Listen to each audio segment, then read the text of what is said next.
स्वागत है आपका अपने YouTube channel SL magic tricks में। राधे राधे, जय श्री कृष्णा। आप सब कैसे हैं? आई होप आप सब अच्छे होंगे, स्वस्थ होंगे और आपका परिवार भी अच्छा होगा। तो फ्रेंड्स, हरियाणा जीके की सीरीज़ में हमने जो कल टॉपिक किया था वो था हरियाणा की जलवायु। आज करेंगे हरियाणा की मिट्टी। और मैं इसके साथ साथ जो भी टॉपिक करवा रहे हैं उसके साथ जितने भी प्रीवियस ईयर क्वेश्चन हैं उनको भी पॉइंट के हिसाब से डाल रही हूँ, और जो भी डालती हूँ सभी एग्जाम में पूछा जाता है, इसलिए आपको एक भी पॉइंट मिस नहीं करना है इस जो भी पीडीएफ में मैं डालती हूँ। और ये जो पीडीएफ है ये मैं आपको टेलीग्राम चैनल पे प्रोवाइड करवा दूँगी, वहाँ से आप इसको रिवाइज कर लेना। तो चलिए देरी न करते हुए शुरू करते हैं। आज हरियाणा की मिट्टी और मिट्टी के प्रकार और उनसे संबंधित जितने भी क्वेश्चन एग्जाम में पूछे गए हैं उन सबको कवर करेंगे। और ये जो क्लास रहेगी ये रहेगी हमारी जो सीईटी मेंस आने वाला उसके लिए, और ग्रुप डी के लिए तो मोस्ट इम्पोर्टेंट रहेगी, क्योंकि ग्रुप डी में जो हरियाणा जीके है वो लगभग 25 नंबर की पूछी जाएगी, तो इसलिए इसके लिए तो यह मोस्ट इम्पोर्टेंट है। तो चलिए शुरू करते हैं। सबसे पहले हम पढ़ेंगे कि मिट्टी का अर्थ क्या है, मिट्टी किसे कहते हैं, और जो ये मिट्टी शब्द है ये किससे बना है। तो फर्स्ट क्वेश्चन ये हमारा हो जाएगा कि जो मिट्टी शब्द है वो लैटिन भाषा के सोलुम शब्द से बना है। किसे? सोलुम शब्द से बना है, और जिसका शाब्दिक अर्थ क्या होता है? फर्श होता है। जिसका शाब्दिक अर्थ फर्श होता है। आई होप आपको क्लियर होगा। पूछा जा सकता है कि कौन सी भाषा के शब्द से बना है, ये लैटिन भाषा के शब्द से बना है। और मिट्टी किसे कहते हैं? जो हमारी पृथ्वी की जो परत होती है ऊपर वाले, जिसे हम भूप्रपटी बोलते हैं, तो भूप्रपटी के ऊपर जो छोटे छोटे कण होते हैं उनको हम मिट्टी कह सकते हैं। या अगर टर्म के हिसाब से डेफिनेशन देखें तो भूप्रपटी के ऊपर जो कार्बनिक और अकार्बनिक तत्वों का मिश्रण है उसको हम क्या बोलते हैं? मिट्टी बोलते हैं। या फिर हम बोल सकते हैं कि भूप्रपटी के ऊपर जो छोटे छोटे कण पाए जाते हैं उसे ही मिट्टी कहा जाता है। आई होप आपको मिट्टी की डेफिनेशन क्लियर होगी। तो जो भूप्रपटी के अंदर कार्बनिक या अकार्बनिक तत्वों का मिश्रण या फिर छोटे छोटे कण हैं उनको हम क्या कहते हैं? मिट्टी कहते हैं।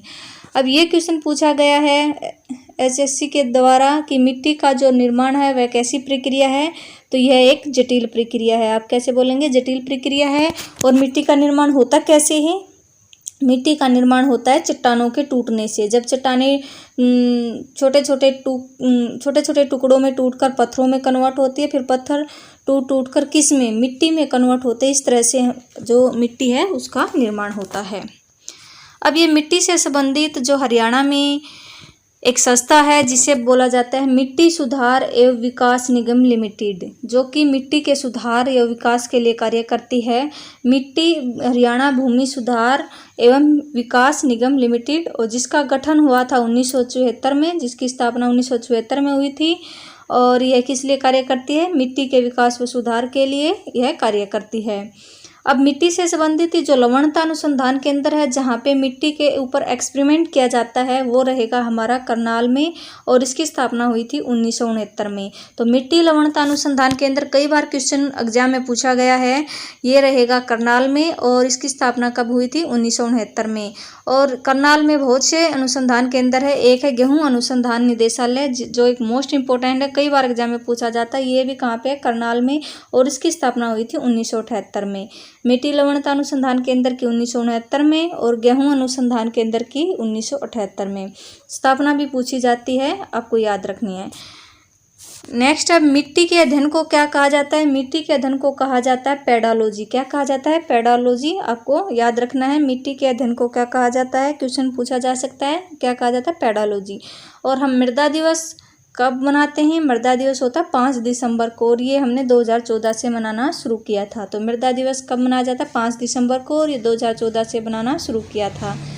अब मिट्टी का वर्गीकरण, जो हमारे इंडिया में मिट्टी का वर्गीकरण एक संस्था है जिसको बोलते हैं Indian council for agriculture research, ICAR के द्वारा किया जाता है मिट्टी का वर्गीकरण, जिसकी फुल फॉर्म रहेगी Indian council for agriculture research. इस संस्था के द्वारा मिट्टी का वर्गीकरण हमारे पूरे इंडिया में किया जाता है और इसकी स्थापना हुई थी 1929 में और इसका हेडक्वार्टर कहाँ पे रहेगा, नई दिल्ली में रहेगा। और इस संस्था ने इंडिया की बात हो रही है, इंडिया में भारत में मिट्टी के 8 प्रकार बताए हैं। इस संस्था के अनुसार भारत में कितने प्रकार की मिट्टी है, 8 प्रकार की मिट्टी है। अब हम भारत की न पढ़ के सिर्फ हरियाणा की मिट्टी के ऊपर फोकस करेंगे और हरियाणा की मिट्टी से संबंधित जो इम्पोर्टेंट फैक्ट हैं, जहाँ से क्वेश्चन बनते हैं, उनको एक बार मैं कवर करवा देती हूँ, फिर हम उसके प्रकार पढ़ेंगे। तो हरियाणा की मिट्टी सबसे बड़ी समस्या पूछी जाती है, सबसे बड़ी समस्या मृदा अपरदन, जिसको क्या बोला गया, रेंगती हुई मृत्यु कहा जाता है। ये भी पूछा जा चुका है क्वेश्चन, रेंगती हुई मृत्यु किसे कहा जाता है, मृदा अपरदन को कहा जाता है। और हरियाणा की मिट्टी की सबसे बड़ी समस्या यही है, क्या है, मृदा अपरदन। और हरियाणा में ये भी पूछा जाता है किस रंग की मिट्टी सबसे ज़्यादा पाई जाती है, पीले रंग की मिट्टी सबसे ज़्यादा पाई जाती है। और हरियाणा में काली मिट्टी नहीं पाई जाती है। हरियाणा में कौन सी मिट्टी नहीं पाई जाती, काली मिट्टी नहीं पाई जाती। और किस मिट्टी में जल धारण की क्षमता सबसे ज़्यादा होती है, ये क्वेश्चन भी पूछ लिया गया है।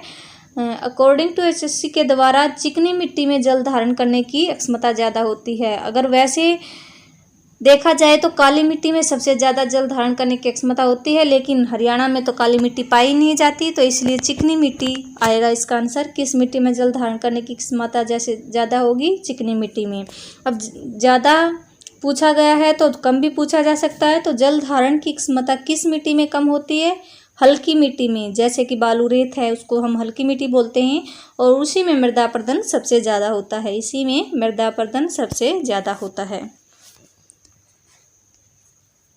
एक जलोढ़ मिट्टी है, जो नदियों द्वारा जो मिट्टियाँ लाई जाती हैं उनको 2 प्रकारों में डिवाइड करते हैं हम, एक पुरानी जलोढ़ मिट्टी, एक नई जलोढ़ मिट्टी। पुरानी जलोढ़ मिट्टी वो है जो कि नदियों द्वारा बहुत पहले लाई गई थी, लेकिन अब नहीं लाई जाती। और नई जलोढ़ मिट्टी जो अब भी नदियों के द्वारा लाई जाती है, उसको हम कहते हैं नई जलोढ़ मिट्टी। और पुराने जलोढ़ मिट्टी को किस नाम से जाना जाता है, बांगर के नाम से जाना जाता है। और नई जलोढ़ मिट्टी को खादर के नाम से जाना जाता है। ये दोनों क्वेश्चन भी पूछ लिए गए हैं। पुरानी जलोढ़ मिट्टी, पुरानी मतलब जो मिट्टी बंजर हो गई है, बंजर से हम याद रखेंगे बागर। और नई जलोढ़ मिट्टी खादर। और ऊंचाई पर पाई जाने वाली मिट्टी कही जाती है बांगर। अब ऊंचे स्थानों पर जो जमीन होगी वो क्या होगी, कम उपजाऊ होगी, तो कम उपजाऊ होगी तो क्या होगी, बंजर होगी। इस तरह से हम याद रख सकते हैं। तो ऊंचाई पर पाई जाने वाली मिट्टी बांगर और नीचे क्षेत्रों में पाई जाने वाली खादर। और नीचे क्षेत्रों में वही मिट्टी पाई जाती है जो अब नई जलोढ़ मिट्टी जिसको हम बोलते हैं, और ऊंचाई पर वही पाई जाती है जिसे हम पुरानी जलोढ़ मिट्टी बोलते हैं, क्योंकि वहाँ तक अब जो नदियाँ हैं उनका पानी नहीं पहुँचता और वो मिट्टी वहाँ तक नहीं जाती, तो इसलिए वह मिट्टी क्या हो चुकी है, पुरानी हो चुकी है। ये सेम ही क्वेश्चन है, आपको याद रखने हैं। ये दोनों घुमा के पूछे जाते हैं। पुरानी जलोढ़ मिट्टी को किस नाम से जाना जाता है, या ऊंचाई पर पाई जाने वाली मिट्टी को क्या कहते हैं, दोनों क्या होंगे, बागर। और नई जलोढ़ मिट्टी को किस नाम से जाना जाता है, खादर। और निचले क्षेत्र में पाई जाने वाली मिट्टी खादर। आई होप यहाँ तक आपको सभी फैक्ट क्लियर हो गए होंगे। ये हरियाणा के इंपॉर्टेंट फैक्ट थे, यहाँ से 1 या 2 क्वेश्चन ऐसे ही पूछा जाता है। अब पूछा जाता है हरियाणा की मिट्टियों के प्रकार से क्वेश्चन। अब मिट्टियों के प्रकार का अध्ययन हम डिटेल में करेंगे, जिससे हमारा कोई भी क्वेश्चन गलत न हो। तो हरियाणा की मिट्टियों को किसने बांटा है, हमारे प्रसिद्ध भूगोलविद हैं डॉक्टर जसवीर सिंह। इसके द्वारा जो भौतिक और रासायनिक परिवर्तन के आधार पर हरियाणा की मिट्टी को 6 प्रकार बताए हैं। कितने प्रकार बताए हैं, 6 प्रकार बताए हैं। और 6 प्रकार हैं, एक है अत्यंत हल्की मिट्टी और फिर हल्की मिट्टी, एक अत्यंत हल्की फिर हल्की, फिर मध्यम मिट्टी जो ना हल्की है ना भारी है, फिर सामान्यतः भारी मिट्टी, फिर बहुत भारी मिट्टी, और लास्ट वाली मिट्टी है चट्टानी, गिरिपादीय या शिवालिक मिट्टी। आई होप आपको सभी याद हो जाएंगे। सबसे पहले अत्यंत हल्की, फिर मध्यम मिट्टी, फिर सामान्यतः भारी और फिर बहुत भारी, और लास्ट में क्या, चट्टानी या गिरिपादीय मिट्टी। अब एक एक करके इनको डिटेल में कवर करते हैं। अत्यंत हल्की मिट्टी, अत्यंत हल्की मिट्टी जिसको हम बालू रेत भी बोलते हैं, जो कि राजस्थान के एरिया में पाई जाती है, उसको हम क्या कहते हैं, अत्यंत हल्की मिट्टी होती है वह। और इसमें क्या, बालू का प्रधान दोमट मिट्टी जो जल्दी सूख जाती है, क्या हो जाता है, जल्दी सूख जाती है। और जल धारण करने की क्षमता कम पाई जाती है, क्योंकि इसमें जल धारण की क्षमता बिल्कुल ही नहीं होती है, जल्दी सूख जाती है। और चूने के अंशों की अधिकता होती है, किसकी होती है, चूने पत्थर। कई बार पूछा गया है ये क्वेश्चन कि चूने पत्थर की अधिकता कौन सी मिट्टी में होती है, अत्यंत हल्की मिट्टी में। और इसको हम क्या कहते हैं, बालू के नाम से भी इस मिट्टी को जाना जाता है। और ये पाई कहाँ जाती है, राजस्थान के साथ लगते हरियाणा जिलों में इस मिट्टी का विस्तार है। अब ये मैप में देख लेते हैं, जैसे कि ये मैप दिया हुआ है, ये मिट्टी के प्रकार दिए, हल्की मिट्टी जो हम पढ़ रहे हैं। अब अत्यंत हल्की मिट्टी यहाँ पे पाई जाती है राजस्थान से लगते एरिया में। राजस्थान से लगभग कितने ज़िले लगते हैं, हमारे 7 ज़िले लगते हैं राजस्थान से। तो इन 7 ज़िलों में क्या पाई जाती है, अत्यंत हल्की मिट्टी पाई जाती है। और वे ज़िले होंगे सिरसा, फतेहाबाद, हिसार, भिवानी, चरखी दादरी, झज्जर, गुड़गांव, महेंद्रगढ़, रेवाड़ी, नूंह और पलवल। इन सब जिलों में कौन सी पाई जाएगी, अत्यंत हल्की मिट्टी। आपको बस ये याद रखना, राजस्थान से मैंने आपको ज़िले कवर करवाए हैं। अगर आपको याद है कि साथ कौन कौन से ज़िले लगते हैं हरियाणा में, तो आपको ये भी याद हो जाएगा कि अत्यंत हल्की मिट्टी कहाँ पे पाई जाती है। राजस्थान से जो भी ज़िले लगते हैं उन सभी में क्या पाई जाती है, अत्यंत हल्की मिट्टी पाई जाती है। अब ये हल्की हो गई। अब इसमें फसल कैसी होंगी, फसल होंगी इसमें मोटा अनाज। ये भी क्वेश्चन पूछा गया है कि अत्यंत हल्की मिट्टी में किस प्रकार की फसल होती है। अत्यंत हल्की मिट्टी में मोटा अनाज का उत्पादन होता है। और मोटा अनाज में कौन कौन सी फसलें आती हैं, बाजरा है, सरसों है, दालें हैं, ये सब चीज़ें ये सब फसलें इस मिट्टी में उगाई जाती हैं। और मृदा अपरदन सबसे ज़्यादा इसी मिट्टी में होता है। ये क्वेश्चन भी पूछ लिया कि मृदा अपरदन सबसे ज़्यादा कौन सी मिट्टी में होता है, अत्यंत हल्की मिट्टी में होता है। ये जो 4-5 क्वेश्चन है इंपॉर्टेंट है यहाँ से। इसमें चूने की अधिकता होती है, इसको बालू के नाम से जाना जाता है। और इसमें क्या उत्पादन किसका होता है, मोटा अनाज का होता है। और ये राजस्थान से लगते सभी जिलों में पाई जाती है, सिरसा, फतेहाबाद, हिसार, भिवानी, चरखी दादरी। अब आ गई हल्की मिट्टी। हमने अत्यंत हल्की मिट्टी पढ़ ली, जो कि जिसमें जल धारण की क्षमता बिल्कुल नहीं होती। अब हल्की मिट्टी को हम 2 प्रकारों में बांटते हैं, मुख्यतः 2 प्रकारों में पाई जाती है। एक अपेक्षाकृत बालू दोमट मिट्टी और एक बलुई दोमट मिट्टी। अब अपेक्षाकृत बालू दोमट मिट्टी क्या होती है, ये दोमट मिट्टी पहले तो हम देख लेते हैं। दोमट मिट्टी क्या होती है, जो बनती है सिल्ट, गाद प्लस चिकनी मिट्टी प्लस बालू रेत से। जिसमें सिल्ट गाद होती है 60%, जो जिसमें मतलब गाद का मतलब क्या होता है, गीली होती है। जो कचरा वगैरह लाया जाता है पानी के साथ, उससे अगर वो सूख जाए तो उसको क्या बोलते हैं, हम हरियाणवी में उसको गाद बोलते हैं। तो ये गाद होती है उसमें 60%, और चिकनी मिट्टी 20% और बालू रेत ज़्यादा होता है, 20% होता है। अब ये 2 प्रकार की होती है, अपेक्षाकृत बालू दोमट और बलुई दोमट। अब इनसे जो फीचर होती हैं वे देख लेते हैं। अपेक्षाकृत बालू दोमट की क्या फीचर होती हैं, दूसरा नाम होता है इसका रसोली मिट्टी। ये पूछा गया क्वेश्चन है। अपेक्षाकृत बालू दोमट को और किस नाम से जाना जाता है, रसोली मिट्टी के नाम से। या फिर ये भी पूछा जा सकता है कि रसोली मिट्टी किसको कहा जाता है, अपेक्षाकृत बालू दोमट मिट्टी को रसोली मिट्टी कहा जाता है। और इसका विस्तार कहाँ पे है, अपेक्षाकृत जो बालू दोमट मिट्टी का विस्तार रहेगा हिसार, भिवानी, चरखी दादरी, झज्जर, रेवाड़ी और गुड़गांव में। हिसार, ये जो हमें मैप में दिखाई दे रहा है, हिसार, भिवानी, चरखी दादरी, झज्जर, रेवाड़ी और गुड़गांव में। जो बिल्कुल इधर इस साइड का जो एरिया है, महेंद्रगढ़ है, नूंह है, और यहाँ पे जो था वहाँ पे बिल्कुल अत्यंत हल्की है, तो उसको छोड़ दिया गया। बाकी जो एरिया है उसमें क्या पाई जाती है, अपेक्षाकृत हल्की मिट्टी पाई जाती है। और इसमें बालू रेत की तो प्रधानता होती ही है। अब बलुई दोमट मिट्टी सिर्फ हरियाणा में सिरसा या डबवाली क्षेत्र में पाई जाती है। और ये हरियाणा के पश्चिमी भाग और घग्गर व हकरा नदी के आसपास के क्षेत्र में पाई जाती है। क्वेश्चन पूछ लिया गया है, घग्गर व हकरा नदी के आसपास के क्षेत्र में पाई जाने वाली मिट्टी को क्या कहते हैं, उसको कहते हैं बलुई दोमट मिट्टी। और ये सिर्फ कहाँ पे पाई जाती है सिरसा और डबवाली के क्षेत्रों में पाई जाती है।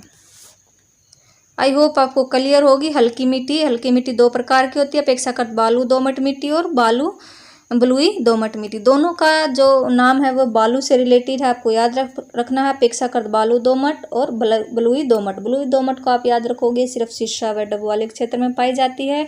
और अपेक्षाकृत बालू दोमट कहाँ पे पाई जाती है, महेंद्रगढ़, नूंह को छोड़कर जो बाकी जो राजस्थान से लगते जिले जैसे हिसार, भिवानी, चरखी दादरी, झज्जर, रेवाड़ी, गुड़गांव, इसमें पाई जाती है। थर्ड टाइप है मिट्टी का मध्यम मिट्टी, और इसको भी 3 भागों में बांटा गया है। मध्यम मिट्टी को मोटी दोमट मिट्टी, हल्की दोमट मिट्टी और दोमट मिट्टी। मोटी दोमट मिट्टी ये पूछ ली गई है, मोटी दोमट मिट्टी कहाँ पे पाई जाती है, मेवात या नुहू है फिरोजपुर, झिरका और सिरसा जिले में। यहाँ पे यही पूछा गया है एग्जाम में कि फिरोजपुर, झुरका और मेवात में कौन सी मिट्टी पाई जाती है, मोटी दोमट मिट्टी। यहाँ से यही क्वेश्चन बनता है कि नुहू या फिरोजपुर, झुरका में कौन सी मिट्टी पाई जाती है, मोटी दोमट मिट्टी। अगर वैसे पूछे जाए तो मध्यम मिट्टी। और दूसरा टाइप है मध्यम मिट्टी का, हल्की दोमट मिट्टी। यह अंबाला जिले के दक्षिण पश्चिम भाग व नारायणगढ़ में पाई जाती है। ज़्यादातर कहाँ पे पाई जाती है, नारायणगढ़ में। अंबाला के किस साइड है नारायणगढ़, दक्षिण पश्चिम में। तो दक्षिण पश्चिम नारायणगढ़ में हल्की दोमट मिट्टी पाई जाती है। अब दोमट मिट्टी की बात है तो ये पाई जाती है हरियाणा के मध्यवर्ती भाग में, जहाँ पे धान वाले क्षेत्र ज़्यादा है, जहाँ पे धान या चावल ज़्यादा होता है, जैसे कि जींद है, जींद, कैथल, करनाल, पानीपत, कुरुक्षेत्र और फतेहाबाद में यह मिट्टी पाई जाती है। अब सामान्यतः भारी मिट्टी क्या होती है, जो नदियों के आसपास पानी बहता, पानी के जो नमी से जो मिट्टी हो जाती है, मिट्टी जो गीली हो जाती है जिससे वह भारी हो जाती है, उसको हम बोलते हैं सामान्यतः भारी मिट्टी। और यह नदी के आसपास के क्षेत्र में पाई जाती है, क्योंकि वहाँ पे नमी बनी रहती है और नमी के कारण क्या हो जाती है, वह भारी हो जाती है। तो नदियों के आसपास वाले क्षेत्र में पाई जाने वाली मिट्टी को क्या कहेंगे हम, सामान्यतः भारी मिट्टी। और इसमें कौन सी फसल ज़्यादा होती है, धान ज़्यादा होगा। और धान का एरिया हमारा कौन सा है, बीच का, जींद, कैथल, करनाल, पानीपत, कुरुक्षेत्र, फतेहाबाद। तो इस मिट्टी में सिल्ट की प्रधानता होती है और यह यमुना नदी, बारामती नदी के समीप दोनों ओर पाई जाती है। तो यह दोनों ओर पाई जाती है सामान्यतः। और हमारी यमुना नदी कहाँ पे बहती है, आपको पता है, ये यमुना नदी बहती है पूर्वी, जो हमारी पूर्वी सीमा है उसके ऊपर, यहाँ से चलती है और ये चली जाती है फरीदाबाद के पलवल तक जाती है। तो ये यहाँ पे पाई जाती है। तो यमुना नदी व बारामासी नदी के समीप दोनों ओर पाई जाती है। यमुनानगर, करनाल, पानीपत, सोनीपत और फरीदाबाद और पलवल में क्या पाई जाती है, सामान्यतः भारी मिट्टी पाई जाती है। आपको बस इसमें यही याद रखना है कि सामान्यतः भारी मिट्टी नदियों के आसपास पाई जाती है, और वो भी बारामासी नदियों के आसपास। और बारामासी नदी सिर्फ एक ही है हरियाणा में, कौन सी है, यमुना नदी। और यमुना नदी के पास के जो क्षेत्र हैं, जैसे कि यमुनानगर, करनाल, पानीपत, सोनीपत, फरीदाबाद, पलवल, इसमें क्या पाई जाएगी, सामान्यतः भारी मिट्टी। ये जो मिट्टी है ये है सामान्यतः भारी मिट्टी। और इसका दूसरा नाम क्या है, खादर मिट्टी। खादर मिट्टी मैंने बताया था आपको इससे पहले, क्योंकि जो नदियों के द्वारा जो लाई जाती मिट्टी है उसको क्या कहेंगे हम, नई जलोढ़ मिट्टी। अब भी लाई जा रही है, लेकिन जो पहले लाई गई थी लेकिन अब जो मिट्टी नहीं लाई जाती उसको कहते हैं पुरानी जलोढ़ मिट्टी। और पुरानी जलोढ़ मिट्टी का दूसरा नाम क्या है, बागर मिट्टी कहते हैं। तो दूसरा नाम इसका क्या रहेगा, नई जलोढ़ मिट्टी भी बोलते हैं इसको। यह है खादर मिट्टी और इसमें हल चलाना मुश्किल होता है। अब यहाँ से कुछ और क्वेश्चन बनते हैं। और ये कहाँ कहाँ पे पाई जाती है, यमुनानगर, करनाल। और करनाल को हमें पता है, करनाल में सबसे ज़्यादा धान होता है, इसको इसलिए हमें क्या कहते हैं, इसको धान का कटोरा कहते हैं, या हरियाणा का पेरिस भी कहा जाता है। और यहीं पे जो तराइन में ही सबसे ज़्यादा अच्छी किस्म का क्या होता है, चावल होता है। अगर पूछा जाए कि सबसे अच्छी किस्म का चावल कहाँ पे उगाया जाता है या पाया जाता है, वो तराइन में पाया जाता है, हरियाणा में। और बासमती चावल का सबसे ज़्यादा निर्यात करनाल से होता है। और चावल की किस्में सबसे ज़्यादा कैथल में हैं, और मिलें कहाँ पे रहेंगी, कैथल में रहेंगी। अन्य नाम जो इस मिट्टी के हैं, सामान्यतः भारी मिट्टी के अन्य नाम क्या रहेंगे, सामान्यतः भारी मिट्टी के अन्य नाम रहेंगे रवादार मृदा या जलोढ़ या उपजाऊ मिट्टी भी इसे कहते हैं। मैंने अभी आपको बताया, जिसको नई जलोढ़ मिट्टी भी कहा जाता है। नेक्स्ट जो 5th पॉइंट है हमारा, भारी व बहुत भारी मिट्टी है। भारी होगी तो वह क्या हो जाएगी, कठोर हो जाएगी, तो इसको कठोर मिट्टी भी कहा जाता है। यह मृदा नदियों के किनारों पर पाई जाती है और यह कठोर होती है। और इसमें फसल कौन कौन सी होंगी, फसल होंगी कपास, गेहूं, चावल, जौ। और इसमें आयरन व लौह एसिड की मात्रा ज़्यादा पाई जाती है। ये मोस्ट इंपॉर्टेंट क्वेश्चन रहेगा। इसमें आयरन व लौह एसिड की मात्रा किस मिट्टी में सबसे ज़्यादा पाई जाती है, बहुत भारी मिट्टी में। और यह काली मिट्टी की तरह दिखाई देती है। और जगाधरी में, और इससे संबंधित कुछ और स्थानीय भाषा में इसको कहा जाता है, जैसे जगाधरी में पाई जाने वाली यहाँ पे जो कठोर मिट्टी होती है जिसमें लोह की प्रधानता होती है, उसको क्या कहते हैं, डाकर कहते हैं। और इसमें उर्वरकों का इस्तेमाल सबसे ज़्यादा होता है। अगर फतेहाबाद में देखा जाए तो फतेहाबाद थानेसर में पाई जाने वाली जो कठोर चिक्का उसको कहा जाता है सोलर। अगर जगाधरी में पूछा जाए तो क्या बोलेंगे, लोहयुक्त जो मिट्टी होती है उसको कहते हैं डाकर। और अगर फतेहाबाद व थानेसर में पाई जाने वाली जो चिक्का कठोर मिट्टी है उसको पूछा जाए तो क्या कहते हैं, सोलर कहा जाता है। या फिर ऐसे भी पूछा जा सकता है क्वेश्चन कि स्थानीय भाषा में जो बहुत भारी मिट्टी को क्या कहा जाता है, डाकर कहा जाता है। या फिर ऐसे पूछा जा सकता है क्वेश्चन। अब यही जो मिट्टी है इसको जो लाल चेस्टनट मिट्टी भी कह सकते हैं। इसको कहाँ कहाँ पे पाई जाती है, पाई जाती है यमुनानगर, फतेहाबाद और कुरुक्षेत्र में। जो लाल चेस्टनट मिट्टी होती है यमुनानगर के जगाधरी में, फतेहाबाद के रानिया में और कुरुक्षेत्र के थानेसर में पाई जाती है।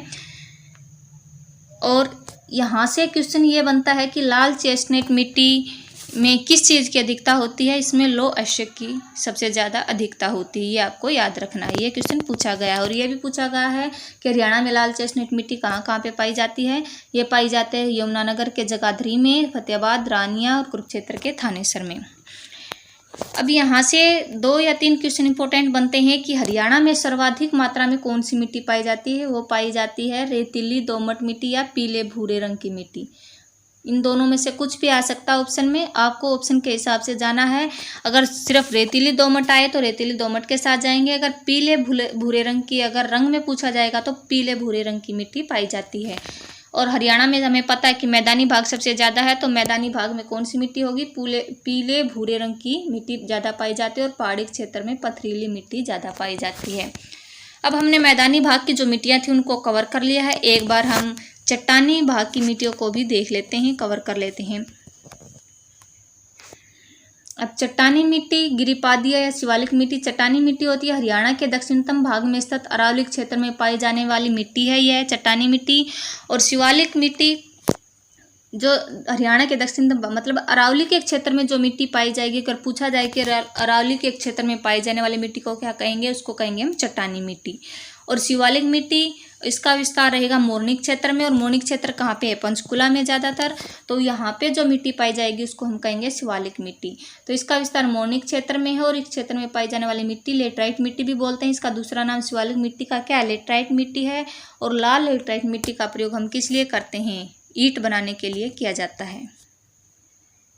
अब लास्ट और अंतिम पॉइंट है हमारा गिरिपादीय मिट्टी। और शिवालिक के दक्षिणतम भाग में जो शिवालिक की श्रेणी है उसके दक्षिणतम भाग में पाई जाती है गिरिपादीय मिट्टी। और दक्षिणतम भाग कौन सा होगा, अंबाला। हमें पता है कि जो शिवालिक की पहाड़ियाँ कहाँ कहाँ पे पाई जाती हैं, अंबाला, पंचकुला और यमुनानगर में सबसे ज़्यादा फैली है शिवालिक श्रेणियाँ। तो अंबाला के नारायणगढ़ व कालका के पंचकुला में पाई जाती है गिरिपादीय मिट्टी। आपको याद रखना है, ये क्वेश्चन मोस्ट इंपॉर्टेंट है। यहाँ से यही क्वेश्चन बनते हैं कि अंबाला के नारायणगढ़ और कालका में पाई जाने वाली मिट्टी को क्या कहते हैं, गिरिपादीय मिट्टी कहते हैं। और मोरनी जो क्षेत्र है उसमें पाई जाने वाले को क्या कहेंगे, लेटराइट मिट्टी कहेंगे। और अरावली क्षेत्र में पाई जाने वाले को क्या कहेंगे, चट्टानी मिट्टी कहेंगे। और स्थानीय नाम भी पूछा जाता है गिरिपादीय मिट्टी का। स्थानीय नाम कालका व नारायणगढ़ में इसको घर कहते हैं। और अगर स्थानीय भाषा में जगाधरी में पूछा जाए तो जगाधरी में इसको कंगी कहते हैं। अगर वैसे नॉर्मली पूछा जाए कि गिरिपादीय मिट्टी को स्थानीय भाषा में क्या कहा जाता है, वो कहेगा घर या कंगी, दोनों में से कुछ भी बोल सकते हैं। तो ये था हमारा मिट्टी का टॉपिक। और एक क्वेश्चन और पूछा जाता है कि हरियाणा में अम्लीय क्षारीय मिट्टी का कितना प्रतिशत भाग पाया जाता है।